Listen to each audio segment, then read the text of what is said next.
Olá, está começando o Dedinho de Prosa e hoje nós temos a satisfação de entrevistar uma das mais relevantes biografias do rádio recente na Paraíba, Gutenberg Cardoso. Tudo bem, Gutenberg? Tudo bom, gostei do recente. Porque senão, né?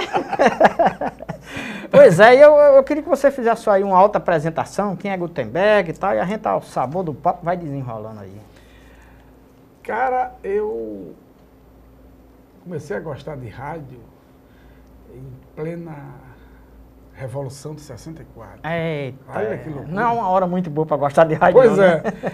Mas foi nesse ano e um pouco antes da Revolução de 64 que entrou no ar a primeira emissora de rádio em Cajazeiras. Me lembro naquela época aconteceram assim, 3 fatos. Até então não tinha rádio em Cajazeiras. Não, tinha serviço de alto-falante, Ah. que tinha status Entendi. de rádio. Entendi.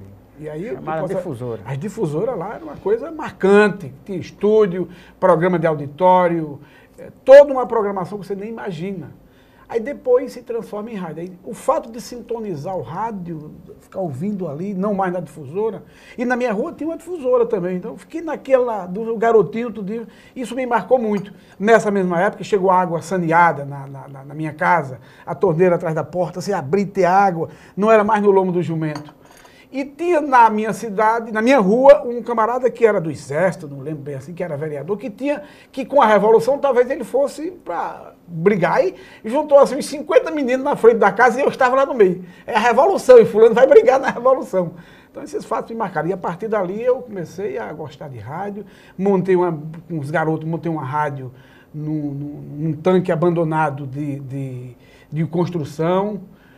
Mas como é que funcionava essa rádio? Você mesmo fez a rádio? Eu e mais 3 amigos, o Dr. Joab, Marcondes Gonçalves, Olivan Pereira, o Big Boy. Nós 4 montamos, fazíamos uma lata de doce, eram os picape, inventamos microfone de sabugo, e passávamos 3 horas fazendo programa de rádio. Coisa de garoto mesmo. Aí a partir daí, quando eu completei 12 anos, minha mãe me leva para a rádio, eu quero ir para lá. Aí Sua mãe, a propósito, era artista de circo? Teve uma incursão no circo? Ela trabalhou numa companhia circense, muito bonita, jovem, e andou esse país todo. E quando um dia passou por Cajazeiras, se apaixonou por um fotógrafo muito galã da cidade, um artista, e aí ela decidiu ficar em Cajazeiras. E aí, desse primeiro romance dela, foi que eu nasci. E você conheceu seu pai? Conheci, garoto, muitos anos. Era um grande artista. Um Mas artista da fotografia. né? Fotografia preto e branco. Ele fazia obras de arte em preto e branco. Chamado Nogueirinha Fotógrafo. E depois você morou um tempo, foi para o Rio de Janeiro? Não, porque minha família toda tinha uma parte no Ceará, em Vaz Alegre, Cajazeiras depois, e no Rio de Janeiro. Então, para eu nascer, realmente foi um drama. A família do Nogueira é uma família rica, e a minha mãe é uma mulher humilde e pobre. Aí, quando ela ficou grávida, a família dele disse, não, essa criança a gente quer pra gente. A família de Fortaleza e de Recife. A mamãe disse, tomar meu filho? Nunca. Quando ela estava assim com 6 meses, fugiu para o Rio de Janeiro. Por isso que eu nasci no Rio de Janeiro. Foi essa sentença. Ah, você nasceu lá no Rio de Janeiro? Rio Foi de gerado Janeiro. em Cajazeiras? E nasci no Rio E de Janeiro, nasceu no numa Rio de enchente, no Morro do Jacarezinho, numa enchente que teve que fazer caixas de cerveja, naquele tempo, daquelas caixas, botou a cama em cima e eu nasci em cima, numa enchente, no rio que corta lá, o Morro do Jacarezinho. Você nasceu no Rio de Janeiro e viveu no Rio de Janeiro até que idade? Eu voltei de lá, me parece, 5 a 6 anos. Mas eu voltei muito para o Rio. Voltou para Cajazeiras. Pra Cajazeiras. Morar em Cajazeiras. Quando minha mãe teve certeza que ninguém tomava o filho, disseram que tinha direitos, que não tomava, aí ela voltou. Aí se recompôs com meu pai, aí tem uma... E vocês são quantos irmãos? São 3, é o Aguinaldo Cardoso e a Amazonina Cardoso. O Aguinaldo que é o secretário lá de Cultura hoje de Cajazeiras. Ele é radialista também? Radialista também. Também. E a menina? Não, a menina não é radialista não, ela é assistente social. Não quis. Mas quando você disse, minha mãe, eu quero agora ir para uma rádio, o que foi que ela fez e como é que se desdobrou Não, esse? ela me levou lá, aquele garotinho, aquele pitoquinho de gente chegar na rádio para falar com o Mozart. Mozart, esse menino quer fazer rádio, tudo, e Mozart disse, olha minha senhora, ele não tem idade, ele não tem experiência, é uma criança, aqui ele só serviria para entregar café. No que ele disse isso, eu disse, eu quero. Aqui. O cavalo está passando. Peguei na palavra. que no entregador de café chamava-se office boy. Office boy. Aí eu peguei e ele sentiu minha firmeza. Não, eu estou estudando, eu quero ver, eu estudo um período, no outro eu venho, e assim fui. Entreguei café e fiz recado durante quase um ano.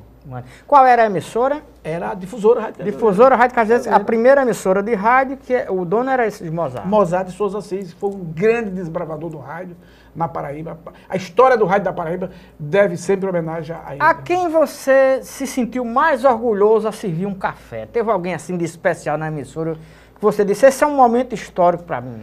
Rapaz, eu me lembro que eu servi café a Maílson da Nóbrega. Maílson da Nóbrega. Fazia um programa dia de domingo. Aí dia de domingo eu ia para lá ver programa de variedade. Maílson fazia um programa lá? Era, radialista lá. Era radialista. do cast.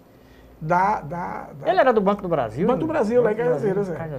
E aí aí teve... Aí eu vi... Não sonhava nunca ser ministro. Né? Nunca. Agora, o programa dele tinha uma produção que eu ficava curioso. Ele pegava sonoras da BBC de Londres, da Rádio Tirana de Albânia, né?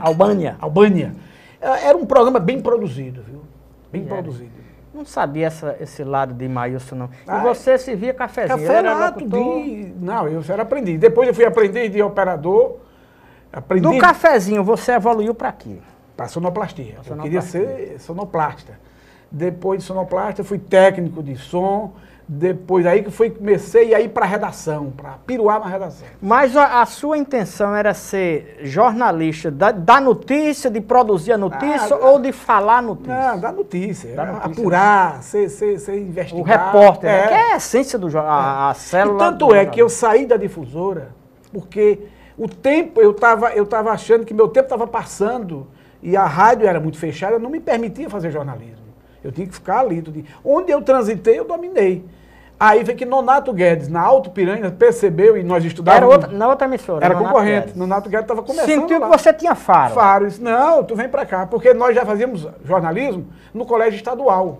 Eu, ele, Josival, Lena, Ridesmar. Nós fazíamos um jornalzinho, um jornal... Qual era o colégio? Colégio estadual. E o jornal, como se chamava? Era... Rapaz, esse agora me pegou. Não, eu me lembro de um que era o Gillette, que cortava de todo mundo... E o Tribuna. E vocês faziam no colégio? No colégio, um jornalzinho bem feito, circulava na cidade toda, textos, era uma coisa... Helena era revisora, tinha Nonato Guedes que redigia, era um jornalzinho. Ainda tem lá o Cristiano Moura em Cajazeiras, guarda parte desses jornais lá em Cajazeiras. Quem chegou primeiro no jornalismo, no rádio, você ou Nonato e Helena? Não.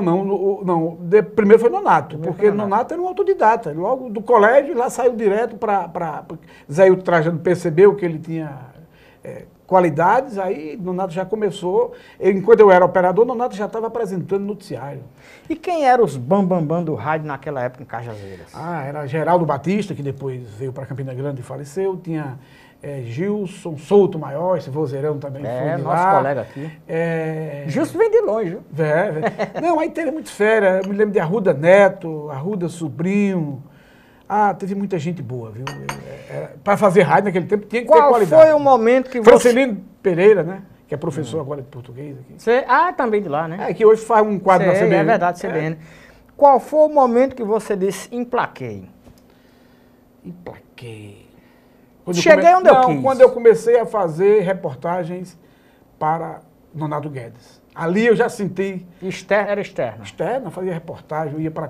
Me lembro que eu pulava o muro à noite do colégio para ir gravar a sonora dos comícios de Bosco Barreto, o discurso de João Agripino, para levar no outro dia para ser a notícia principal da última das últimas, que era a grande notícia do dia. O repórter que levasse sua notícia para a última das últimas, que era apresentado por Nonato. Naquela época, jornalista ia atrás da notícia. Hoje o cara dá uma notícia boa, cara, o quê? Hoje, naquela época, era uma honra, né? Tinha que ralar, tinha que ir atrás da notícia. Gravador daquele tamanho. E essas vozes que você e outros gravaram, isso existe ainda guardado, existe arquivo? A gente tem um desleixo no rádio. Não, a Difusora Rádio Cajazeiras tem um bom arquivo de fitas. Ainda tem, né? Tem. Você foi rádio escuta, não? Daquele de gravar os noticiários, eu comecei como rádio escuta. Em rádio eu fiz tudo. Foi, né? Eu fui o primeiro, e aí é um título que eu guardo com honra, eu fui o primeiro sonoplasta de rádio FM da Paraíba, quiçá de vários estados do Nordeste. O sonoplasta faz o quê? Para quem não entende saber o que é. O sonoplasta é o que passa música e abre o microfone para os outros falarem. Você foi o primeiro... Em FM, mas por que isso ocorreu? O Mozart, que era esse grande pioneiro, foi para os Estados Unidos, comprou um transmissor já usado, mono, e trouxe para fazer experiência. Instalou essa rádio FM em Cajazeiras. E eu tinha a seguinte missão. 9 horas da manhã eu pegava a bicicleta, passava nas 6 casas que tinham rádio FM e dizia, hoje tem a programação musical tal. E eu ia para a rádio. 10 horas eu botava a rádio no ar e ficava até meio-dia, 1 hora da tarde, operando só músicas de qualidade. FM. FM. E era mono? Mono, porque ainda não tinha as concessões de FM. Alguns anos depois veio a ter a primeira, parece em Campina Grande, depois a Patamuté.